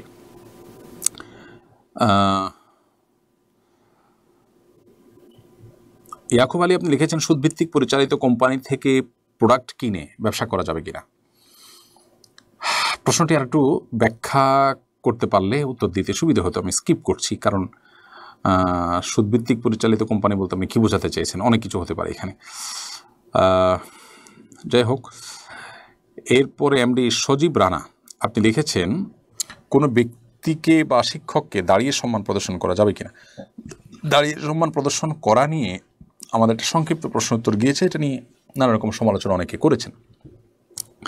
আমাদের কাছে মনে হচ্ছে এটা নিয়ে বিস্তারিত কথা বলা উচিত। সেটা এই প্রশ্ন উত্তরের সেশনে নয়, আমরা ইনশাআল্লাহ আলাদা করে কোনো একটা সময় বিস্তারিত বলার চেষ্টা করব। সাহাবীদের কেউ কেউ কোনো সাহাবী সহযোগিতার জন্য দাঁড়িয়েছেন, আবার সম্মানার্থে দাঁড়ানোর বিষয়টা নিষিদ্ধ হওয়ার সম্পর্কিত যে হাদিসগুলো আছে সেগুলোর বিপরীতেও কিছু নস এবং ভাষ্য আছে এবং ওলামাদের কিছু ফতোয়া আছে। সবগুলোকে একত্র করে আমরা ইনশাআল্লাহ বিদিল্লাহ একটা জিস্ট আপনাদেরকে দেওয়ার চেষ্টা করবো, আল্লাহ চাহেন তো। সাইদ গুলজার আলী আপনি লিখেছেন, ঋণ থাকা অবস্থায় কি দান বা সাদাকা করা যাবে। ঋণ থাকা অবস্থায় দান বা সাদাকা করা যাবে কিনা। মৌলিক কথা হলো যে ঋণ থাকা অবস্থায় ঋণ পরিশোধ করাটাই উত্তম সাদাকা করার চাইতে। এটা হলো মৌলিক কথা, মোটা দাগের কথা। আপনি 1000 টাকা দান করার চাইতে 100 টাকা ঋণ পরিশোধ করা আপনার জন্য অধিকতর গুরুত্বপূর্ণ এবং সওয়াবের। কারণ দান করাটা সাধারণ দান, সেটা আপনার জন্য নফল, আর ঋণ পরিশোধ করাটা আপনার জন্য ফরজ। অতএব ফরজ রেখে নফল করতে পারবেন না। তবে হ্যাঁ, যদি এমন হয় যে আপনার ঋণটা সিস্টেমিক্যাল ঋণ, আপনার ঋণটা পরিশোধ করার জন্য আপনি সময় নিয়েছেন এবং সেই সময়ের মধ্যে দিতে পারবেন সেরকম ব্যবস্থাপনা আপনার পরিকল্পনাও আছে, তাহলে এর পাশাপাশি আপনি দান করতে কোনো অসুবিধা নেই। ঋণ আছেন আপনি লক্ষ লক্ষ টাকা, আপনি খাচ্ছেন, পড়ছেন, অন্যান্য খরচ করছেন, তারই অংশ হিসাবে আপনি 100 টাকা 1000 টাকা আপনি যদি দান করেন, তাতে আপনার ঋণ পরিশোধকে বাধাগ্রস্ত করছে না বা প্রভাবিত করছে না। এরকম যদি হয় তাহলে সেটা জায়েজ আছে।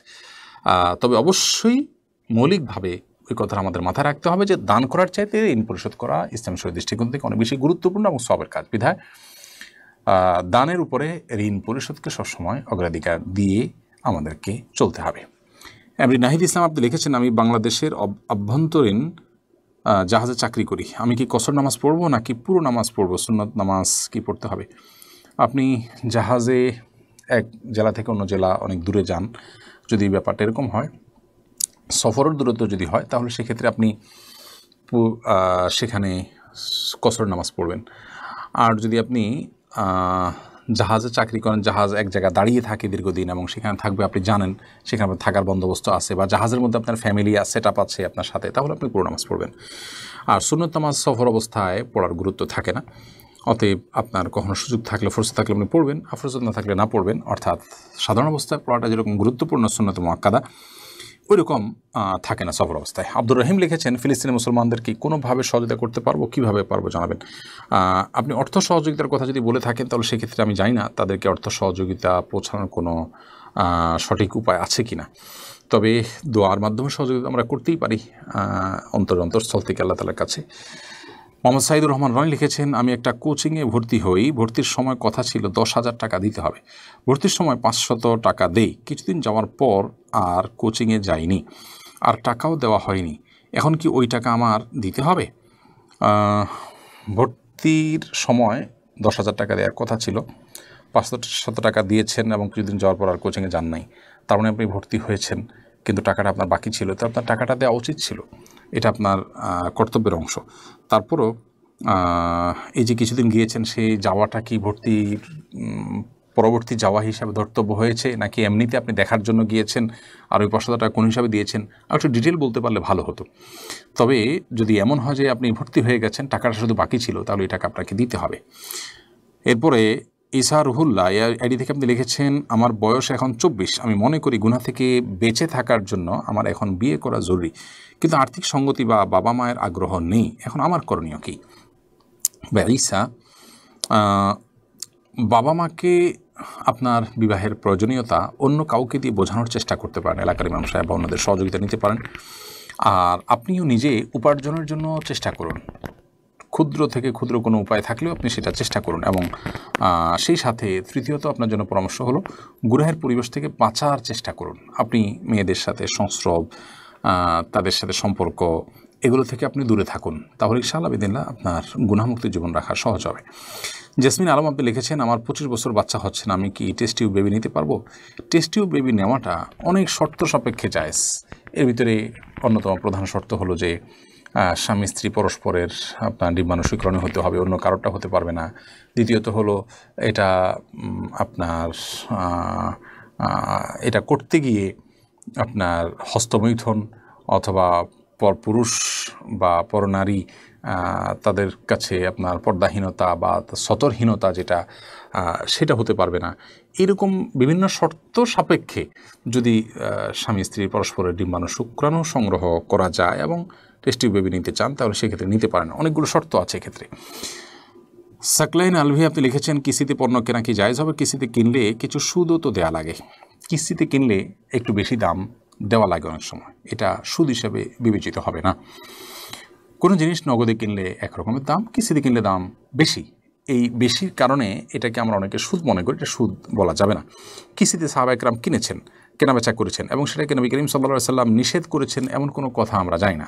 এবং সেখানে কোনো শর্ত যে তিনি দিয়েছেন যে কিস্তিতে কিনলে আপনার সেটা হতে হবে, আপনার মূল দামের মতো হইতে হবে, কিস্তিতে কিনলে কেনাবেচা করলে কম বেশি হতে পারবে না, এরকম কোনো শর্ত নবী সাল্লাল্লাহু আলাইহি সাল্লাম দেননি। বিধায় এটিকে জায়েজ বলেছেন বিজ্ঞ ওলামা একরাম। বিধায় কিস্তিতে কেনাবেচা করাতে কোনো মৌলিকভাবে অসুবিধা নেই। এমনি শাহজাহান লিখেছেন, আমি সাগরে ছোট্ট একটা স্পিড বোটের কাজ করি, সকালে ফরজ পড়ে যাই, আবার উপরে এসে মাগরিব পড়ি, জোহর আসর কি কসর পড়লে হবে? সাগরে ছোট্ট যে স্পিড বোটে কাজ করে সেটা কত দূর যান আপনি গভীরে, এটা সফরের দূরত্ব হয় কিনা? 10 মাইল 20 মাইল যাচ্ছেন, এর বেশি তো যাওয়ার কথা না, তাহলে সেক্ষেত্রে আপনি কসরের নামাজ পড়ার কথা না, সেখানে পুরো নামাজ পড়বেন। এবং মুসাফির হিসাবে যে সুযোগ সুবিধা থাকার কথা সেগুলো কিন্তু আপনি পাবেন না, কারণ আপনি সফরের দূরত্বে কিন্তু যান নাই। এরপর এমডি ইলিয়াস হোসেন আপনি লিখেছেন, মসজিদে গিয়ে দেখি যে জামাতের কিছু সময় বাকি আছে, সেক্ষেত্রে একা একা নামাজ পড়ে চলে আসলে গুনাহ হবে কিনা? মসজিদে গিয়ে যদি দেখেন জামাতের সামান্য কিছু সময় বাকি আছে, তাহলে সেক্ষেত্রে আপনি জামাতের জন্য অপেক্ষা করবেন, একা একা নামাজ পড়ে আসবেন কেন? যদি আপনার কোনো যানবাহন ছুটে যাবে মনে হয়, এরকম কোনো আশঙ্কা থাকে, তাহলে সেক্ষেত্রে আপনি কাউকে সাথে নিয়ে জামাত করে আসতে পারেন, ছোট্ট করে পাশ দিয়ে, মূল জামাতের পরে কোনো প্রভাব সৃষ্টি করবে না। আর না হলে একা একা নামাজ পড়ে আপনি চলে আসতে পারেন, যদি এরকম কোনো ওজোর থাকে। প্রায় এরকম করেন আপনি ঠুনকো অজুহাতের ভিত্তিতে, সেরকম করলে সেটা অবশ্যই জায়েজ হবে না। মুশতাক তাহমিদ আমিন আপনি লিখেছেন, ইখতিলাফ আছে এরকম বিধানের ক্ষেত্রে আমরা সাধারণ মানুষ কিভাবে আমল করব? আপনি যেই ফিক বা যে থট ফলো করছেন সেই থট ফলো করে আপনি আমল করবেন ইনশাআল্লাহ বিইذনিল্লাহ। দলিলের ধার বিবেচনা করার মতো ক্ষমতা আপনার না থাকলে আপনি ওলামায়ে কেরামের অনুসরণ করে তাদের ইজতিহাদ বা গবেষণা অনুসরণ করলে ইনশাআল্লাহ আপনার জন্য সেটি যথেষ্ট হবে। আর আপনি যদি দলিলের ধার বিবেচনা করার মতো ক্ষমতা থাকে এবং দলিলের ধার বিবেচনা করে আপনার কাছে কোনোটা সঠিক বা বেঠিক মনে হয়, আপনি সেটার উপর আমল করেন, সেটাও করতে পারেন, কিন্তু সেটা চারটিখানি কথা নয়, সাধারণ কোনো আলেমেরও কাজ নয়, এটার জন্য অগাধ পাণ্ডিত্যের প্রয়োজন।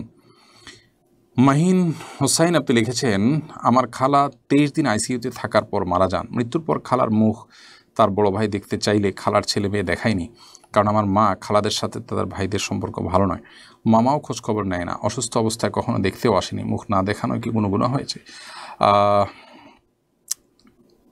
আপনাদের মামার সাথে সম্পর্ক ভালো ছিল না, এটা তো অবশ্যই মন্দ দিক, এবং আপনার মামাদের ব্যাপারে আপনি যা বিবরণ দিয়েছেন তা যদি সঠিক হয়ে থাকে তাহলে তারা অবশ্যই অন্যায়কারী, তারা অবশ্যই গুনাহগার। কিন্তু তারা তাদের বোনকে দেখতে আসলে দেখতে বাধা দেওয়াটা সঠিক হয়নি। আপনার মা যদি নিষেধ করে থাকেন সেটাও ভুল হয়েছে, ওই মানের কারণে অনেক সময় এরকম করেন মানুষ। কারণ মানুষের সম্পর্ক আত্মীয় স্বজনের সাথে খারাপ হলে সেটাকে সংযুক্ত করার চেষ্টা করতে হবে, বিচ্ছিন্ন করার চেষ্টা নয়। আর তারা যেটা করেছে সেটা তো চরম অন্যায় এবং কবিরা গুনাহ করেছে। তারা যদি তওবা না করে অবশ্যই তারা গুনাহগার হবেন। আর আপনারা অভিমান করার, মনের কষ্ট হাসিটা প্রকাশ করার অধিকার কিন্তু ইসলাম আপনাদেরকে দিয়েছে। তারা অন্যায় করতে থাকবে আর আপনারা শুধু তাদের প্রতি আপনার সম্প্রীতির হাত বাড়িয়ে যেতেই থাকবেন, আমি সেটা বলছি না। আমি বলছি যে তারা যে এসেছে, আপনারা আপনাদের মনে কষ্টের কথা জাহির করলেন, বোঝালেন, প্রকাশ করলেন, এটুকুই যথেষ্ট। কিন্তু একেবারে মুখ দেখাতে দিলেন না, তাহলে সম্পর্কটা তো আরও দূরে চলে যাওয়ার জন্য কারণ হলো, তাই না? তো সেই চেষ্টাটা না করলে ভালো ছিল। তামান্না আপনি লিখেছেন, আমার ফুফু মারা যাওয়ার আগে ওসিয়ত করেছেন বাবার বাড়িতে কবর দিতে, ওনার ছেলে মেয়ে দেয় নাই, এখন ওনার কবর নিচের দিকে ডেবে যায়, এটা কি ওসিয়ত পূরণ না হওয়ার কারণে এখন করণীয় কি? না, এটার সাথে ওসিয়ত পূরণ না হওয়ার কোনো সম্পর্ক নেই। মৃত ব্যক্তি যদি কোনো ওসিয়ত করেন আর সে যদি ভ্যালিড ওসিয়ত হয়, ভালো বা বৈধ ওসিয়ত হয় শরীর দৃষ্টিকোণ থেকে, তাহলে সেই ওসিয়ত পূরণ করাতে কোনো অসুবিধা নেই। আর যদি সেই ওসিয়তের শরীয়ত দৃষ্টিকোণ থেকে সেই ওসিয়তের বৈধতা না থাকে বা সঠিক ওসিয়ত না থাকে, তাহলে সেক্ষেত্রে সেই ওসিয়ত পূরণ করা আবশ্যক নয়। কিন্তু ওসিয়ত পূরণ করা না করার সাথে কবর ডেবে যাওয়ার কোনো সম্পর্ক নেই।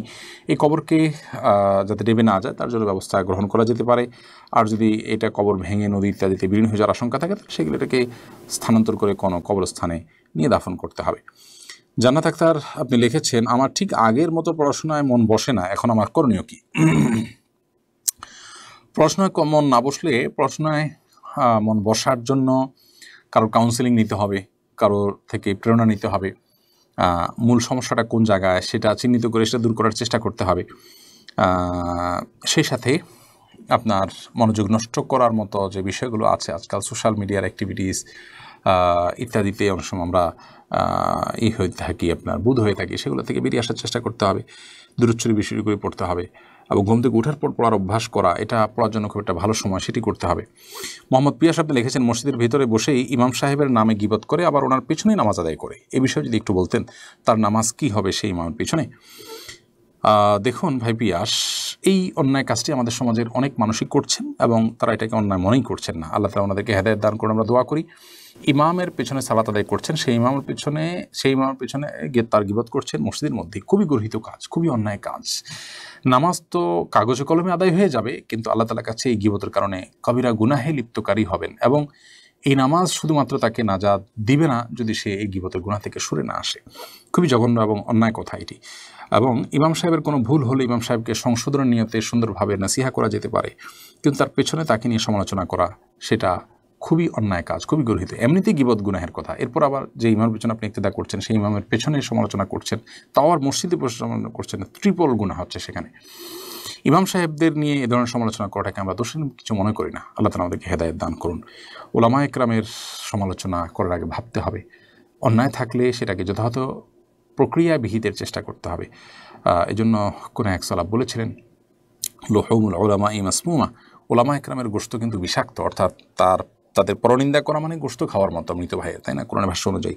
তো তাদের গোশত খাওয়া বা তাদের গীবত করাটা এটা হলো মৃত মানুষের আপনার বিষাক্ত গোশত খাওয়ার মতো, অর্থাৎ এটা আপনাকে ধ্বংস করে দিবে।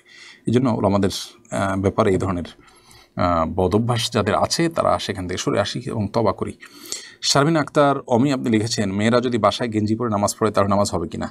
গেঞ্জি পড়লেন না কি পড়লেন সেটা ইস্যু না, ইস্যু হলো যে পর্দা নামাজের যে সতর, সেই সতরটা ঢাকা হলো কিনা, মাথা থেকে পা পর্যন্ত আপনাকে ঢাকতে হবে। ভেতরে গেঞ্জি পড়লেন কিন্তু উপরে আপনি মোটা কাপড় দিয়ে ঢেকে নিলেন, বাস, তাহলে আপনার নামাজ হয়ে যাবে। ভেতরে কি আছে সেটা ইস্যু না, ইস্যু হলো যে আপনার নামাজের জন্য মুখমণ্ডল এবং দুই হাতের কবজি ছাড়া পুরো শরীরটা ঢেকে ফেলতে হবে, চুল সহ, সেটা আপনি করেছেন কিনা কোনো কাপড় দিয়ে। তৌসিফ আহমেদ ইউসুফ আপনি লিখেছেন, কি আমল করলে নিজেকে গুনাহ থেকে দূরে রাখতে পারবো? গুনাহ থেকে দূরে রাখার জন্য সবচেয়ে বড় আমল হলো গুনাহের পরিবেশ থেকে দূরে সরা, অর্থাৎ যে জায়গায় গেলে গুনাহ হবে, যে মানুষদের সাথে থাকলে গুনাহ হয়, সেখান থেকে সরে আসতে হবে, এটা হলো মূল বিষয়। পাশাপাশি আপনার আল্লাহ তাআলার কাছে পানাহ চাইতে হবে, গুনাহ মুক্ত থাকার জন্য আল্লাহর কাছে দোয়া করতে হবে, আল্লাহ যেন গুনাহমুক্ত থাকার তৌফিক দান করেন। গুনাহগার এবং খারাপ মানুষদের সংস্রব থেকে বেরিয়ে আসতে হবে, সেই চেষ্টাগুলো অব্যাহত রাখতে হবে ইনশাআল্লাহ বিদিনিল্লাহ, তাহলে গুনাহ থেকে মুক্ত থাকা সহজ হবে। আর আগের গুনাহগুলো থেকে তওবা করতে হবে, তাহলে নতুন করে গুনাহ থেকে বাঁচা সহজ হবে ইনশাআল্লাহ বিদিনিল্লাহ। লাবিব আহমেদ আপনি লিখেছেন, আমাকে নিয়ে কিছু মানুষ আছে মিথ্যা অপবাদ দেয়, আমি যদি সত্যটা প্রতিবেশীদের জানাই তাহলে কি আমার গুনাহ হবে বা আমি গীবতকারী হব?